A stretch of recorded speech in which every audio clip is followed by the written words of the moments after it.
Hi everyone, it's Alison Ingleby here, dystopian author, and this is the third in my live video series on looking at my writing process. And today we're going to be talking about world building. If you've tuned into my videos before, you'll probably see something different about me today. So I have blue hair, which is quite exciting. It's probably not a permanent addition, but I'm quite enjoying having a change from blonde. I've always had blonde hair, so I felt the need to try something different. Anyway, moving swiftly on. So today we're talking about world building, and specifically in relation to my upcoming book, which will release next year in the Cursed Lands box set. Now, I do finally have a title for it. So I was working on series titles and the individual titles of the books in the series this week, and I've come to a tentative conclusion on it. So book one will be called The Shadow City. And that will be the title for the series, and then further books follow a kind of pattern relating to that. I always find titles of books like one of the hardest parts, so I'm quite glad to have got that out of the way.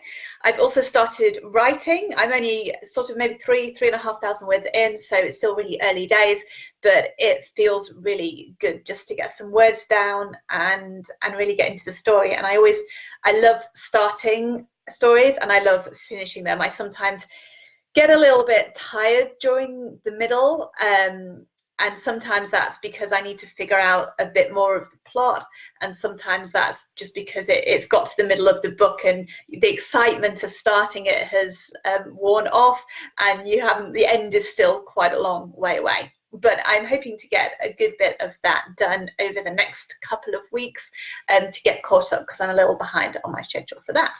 So let's talk about world building. So along with developing your characters, world building is really what brings your story to life, and is important, I feel, in all genres, but particularly for science fiction and fantasy, where you really need to transport the reader to this alternative world or alternative reality that you've created. And I think there are two different types of writer when it comes to world building. There are people who absolutely love world building, and they will spend weeks and months developing every single detail of their world to the point where it's really hard for them to actually put that aside and start writing. And then there are other people who just kind of wing it and just want to get in and start writing straight away and figure out all that world building stuff afterwards. And I definitely fall more into that latter camp. So although I realize that I need to develop some aspects of world building before I start, I really enjoy the process of doing it as I go along writing the story. And I think that's part about how my brain works. I'm a bit of a natural pantser at heart, as I talked about last week when I was talking about plotting. And often when I'm writing something and I'm really kind of deep in and thinking about things, other ideas will then pop into my head. I find it quite hard to hold everything in my head. I think I've just got a little brain. So I always have to write stuff down, and then I find if I write too much stuff down, I actually forget about it, and then I go back to it later. I was like, oh, well, why didn't I include all this stuff? And it's just because I can't hold all that in my head. So I find this sort of doing it a bit as you go along approach really helpful for me.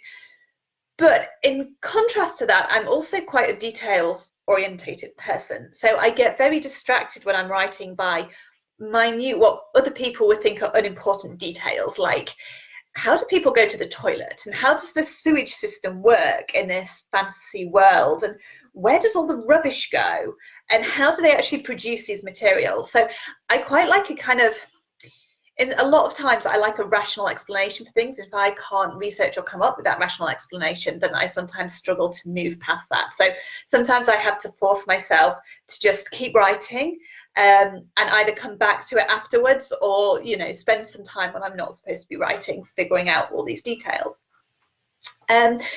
So bearing that in mind, there are I guess I've got a couple of tips for you on world building, which are probably more things I should be doing than maybe actually do all the time. But certainly with this series, because I want it to be, it's probably going to be at least a 4-book series, maybe a 6-book series, and then there may be other spin-off series from it. I want to make sure that I've done that world building right to begin with, so it doesn't come back to bite me later. So the first tip number one, is to keep a story Bible and keep it updated early. So a story Bible is basically just your collection of all your information and notes on the world and the characters in the world. So you'll have details about the characters in there as well. And I do this, you can do this a couple of ways. Some people do it in Scrivener. I've done it in Scrivener in the past. At the moment, I'm using OneNote because I can update it quite easily on my phone. And as I find that I get a lot of ideas generally at random times when I'm out and about and I'm not at my laptop, and I don't have, you know, Scrivener to hand. I find OneNote really useful for that, and I have different folders and files and sections in that for different things. So, for example, I tend to just splurge out my descriptions of my world and the details.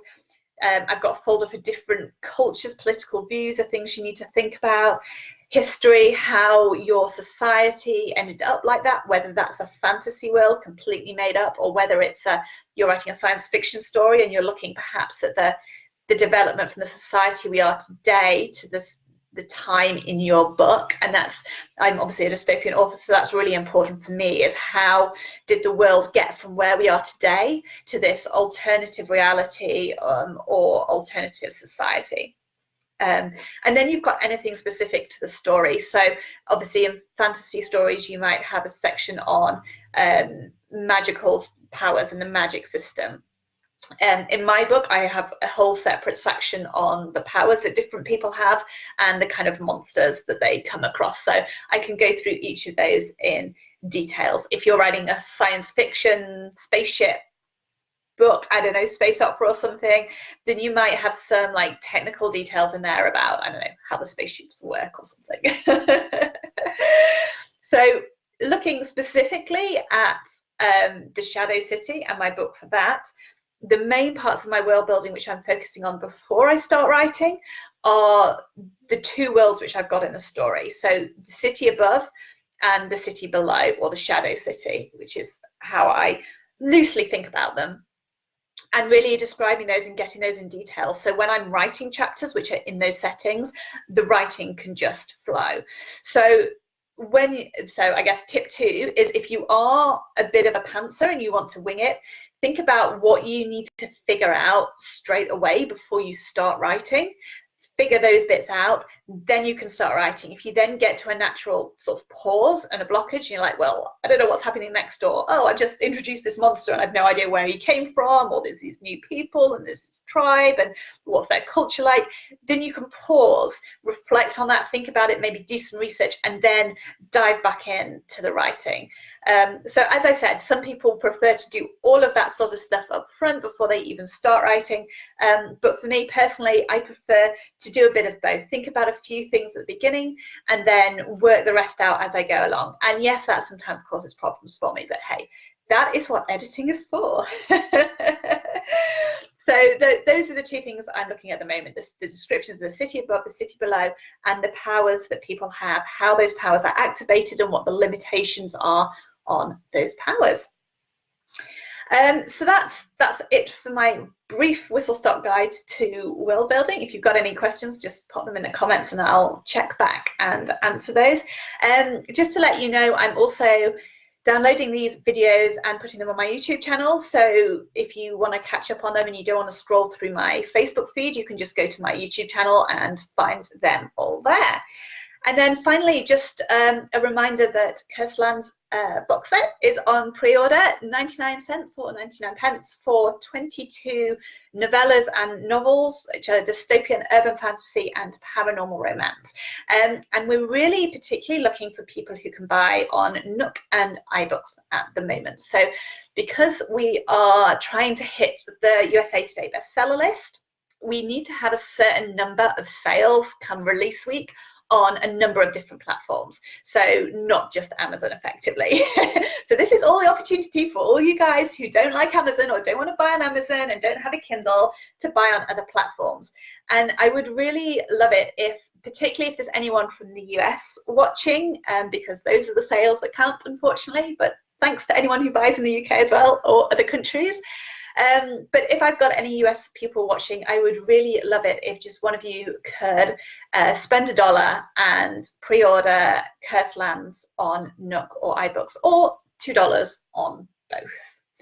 And you will get that then on, I think it's around the beginning of May. I can't remember the exact date, but obviously I'll let you guys know that near the time. So thank you very much for watching. Check back in next Monday when the next video will be going up. Hope you all have a great day. Bye.